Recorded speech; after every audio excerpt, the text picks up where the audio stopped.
जय श्री राम, भारत माता की जय, वंदे मातरम। अभी हम सनातनियों के सब बड़े त्योहार आ रहे हैं। नवरात्रि आ रही है, दशहरा आ रहा है, दिवाली आ रहा है और देवोत्तमी 11 आ रहे हैं और बहुत सारे सनातनी त्योहार आ रहे हैं। और इस त्योहार में हम लोग बहुत खरीदारी करते हैं। हमें भी नवरात्रि आएगी तो उपास का सामान खरीदेंगे, फरियाल के लिए सामान खरीदेंगे, फल फ्रूट खरीदेंगे। फिर दशहरा आएगा तो उसमें भी खरीदारी करेंगे, कपड़े लत्ते सब। फिर उसके बाद में आतिशबाजी, दिवाली आएगी तो आतिशबाजी वगैरह खरीदेंगे। फिर उसके बाद में कपड़े खरीदेंगे और मिठाइयाँ लाएंगे। ऐसे सब कुछ त्योहार आ रहे हैं। हम इलेक्ट्रॉनिक सामान खरीदेंगे, हम फर्नीचर खरीदेंगे, हम बहुत सारा काम करवाएंगे और करवाते आए हैं। क्योंकि सनातनियों का ये हर्ष का, तपस्या का और सनातनी पर्व बनाने का त्योहार आने वाला है। और त्योहार ही हमारी पहचान है और त्योहार ही हमारी एक जीवन का एक अंग है कि साल भर में हमारे इतने त्योहार आते हैं और इन्हें हम बड़े धूमधाम से मनाते हैं और आस्था के लिए मनाते हैं।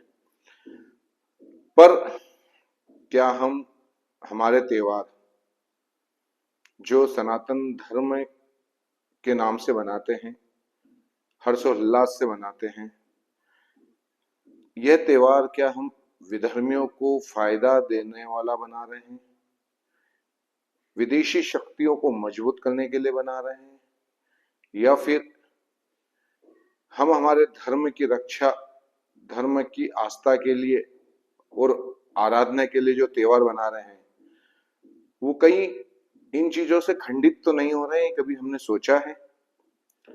यदि हमने नवरात्रि का उपवास रखा और यदि हमें फल या कोई भी ऐसा सामान खरीदना पड़ रहा है जो उपवास के अंदर पवित्र माना जाता है और वो मुसलमान से खरीदना पड़ रहा है, तो क्या फिर वो उपवास हमारा लगेगा?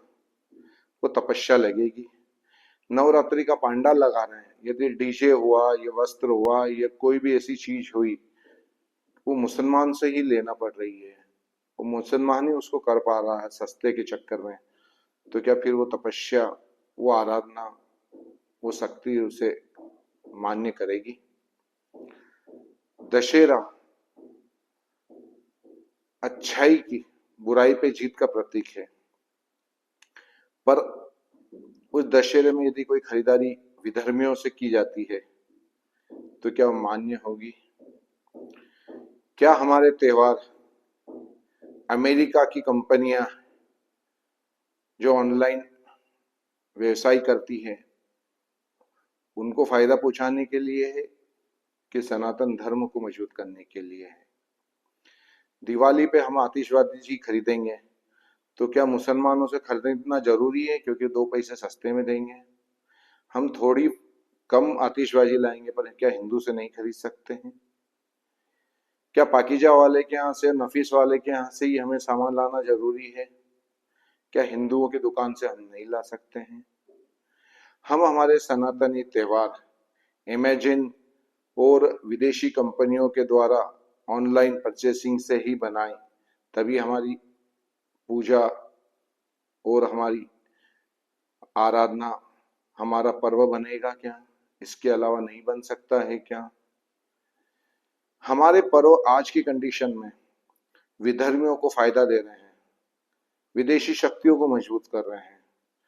और ऐसे पर्व यदि हम बनाते हैं तो फिर हमें आत्मचिंतन करने की जरूरत है, क्योंकि हमारे पर्व हमारे लोगों के लिए है, हमारे भाई बहनों को मजबूत करने के लिए है, न कि विदेशी दुश्मनों को या विधर्मियों को, जो हमारे देश में रहकर भी हमसे कहते हैं कि हिंदुस्तान किसी का बाप का नहीं है।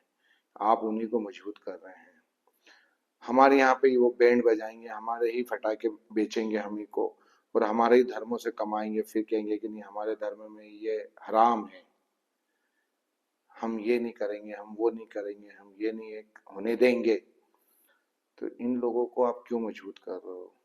इन्हें मजबूत मत करो। अगर आपसे बनता है तो त्योहार बनाओ, नहीं तो मत बनाओ, पर इन विधर्मियों को मजबूत मत करो। जय श्री राम, भारत माता की जय, वंदे मातरम। हिंदू हिंदू भाई भाई।